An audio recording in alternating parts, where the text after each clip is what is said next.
Alrighty. Alright, we're going to come right back. Just had to fix something real quick and... I had to transition a few things here. Okay.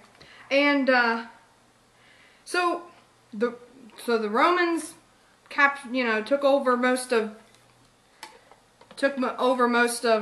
Europe and the Celts, and they merged Pomona with what the Celts did with the harvest, or and all that stuff. And so then what happened was, during the reign of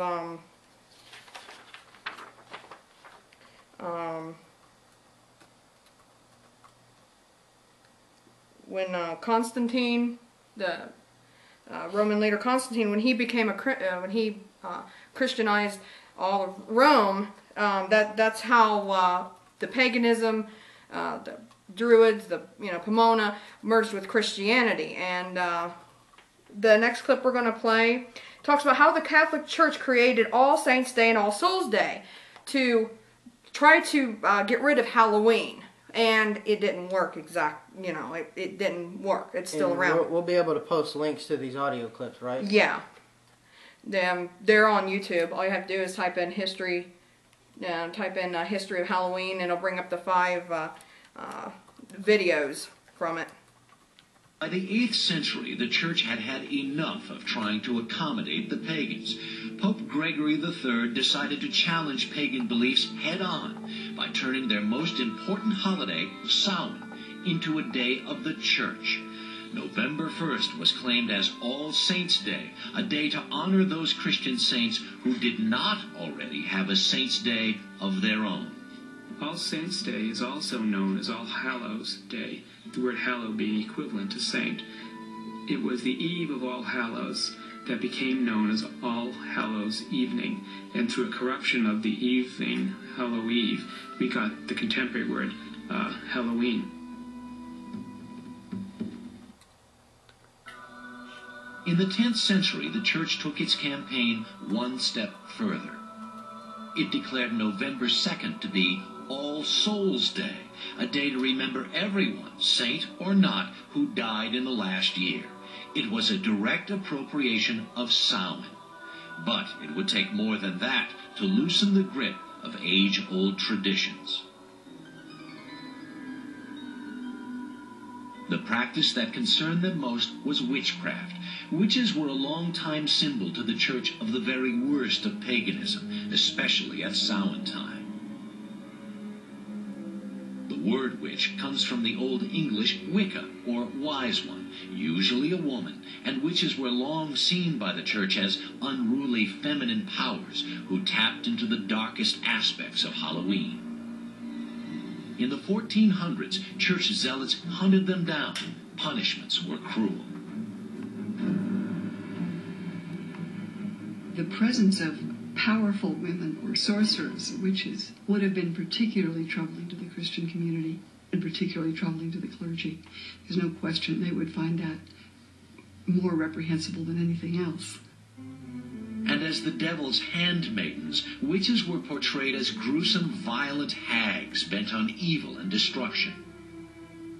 In 1486, Pope Innocent VIII published a book claiming a direct link between witchcraft and the devil. He then outlawed the pagan Celtic religion altogether, in large part because of its links to witches.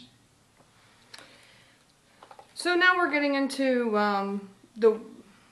about the witches and how the Church tied that in with Halloween. And I mean, if you're not worshiping Jesus, if you're not worshiping God, then it doesn't matter who you're worshiping Satan. And so they, of course, then the Catholic, the Puritans and all that, and they did the Salem witch trials, which I thought was horrible. And they say witches are old hags and stuff. I've actually seen some witches, and they do not look like that. No, I'll tell you now. I know this from a fact. Witches go to your church. Wiccas go to your church. Satanists go to your church. The devil comes to your service. The devil comes to you in all places. Yeah. So, a lot of people, dress up as witches, and they think it's fun, and stuff like that for Halloween, and it's really not. I personally never dressed up as a witch. I would never do that. We always had, I think I dressed up as a ghost once, but most of the time we dressed up as, maybe a clown, or maybe a cowboy, or, something like that. But, a lot of people, we're talking about like the symbols of Halloween. We're getting into that now. And we're talking about the black cats, the bats, like the pumpkins. What does those stand for? What were they to, back then? And what have they become now? Well, what they become now is just maybe a superstition kind of thing. A black cat crosses your path.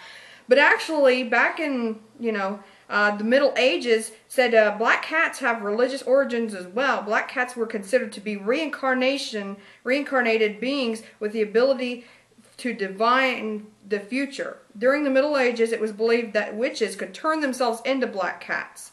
Thus, when such a cat was seen, it was considered to be a witch in disguise. Witches and witchcraft are dominant themes of the holiday. Witches generally believe themselves to be followers of an ancient religion, which goes back far beyond Christianity, and which is popularly called Wicca. Witches are really just one side of a modern revival of paganism. The following of pre-Christian nature religions, the attempt to return to worshiping ancient Norse, Greek, or Celtic gods and goddesses. So when people are talking about these black cats, they're saying it's like having, that's a witch. They're saying that the soul of a witch is in this cat. So it's very sinister and very scary that we play around with these kind of things, and a lot of people don't know about it. Who's that? Just keep going. Okay, I didn't know who it was.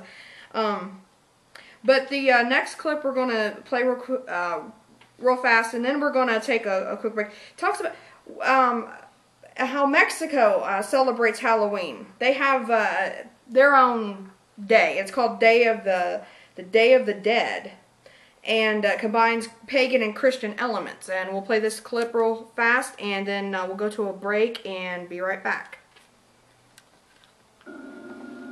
The idea of the witch as the embodiment of evil. Throughout its long history, every culture that celebrates Halloween has stamped it with its own local flavor. This is vividly seen in Mexico's Day of the Dead, an ancient festival on All Souls Day that combines pagan and Christian elements. The Mexican church does not demonize the dead spirits, but encourages celebrations for them. Families hold picnics and tell stories at the grave sites of loved ones. You get images there, much like you get in Halloween, images of skeletons. They're in the form of candy, they're in the form of bread.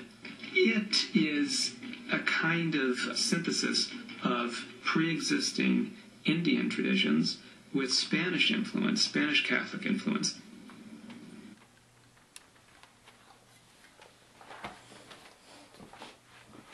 All right, we're going to take another quick break here and get reset.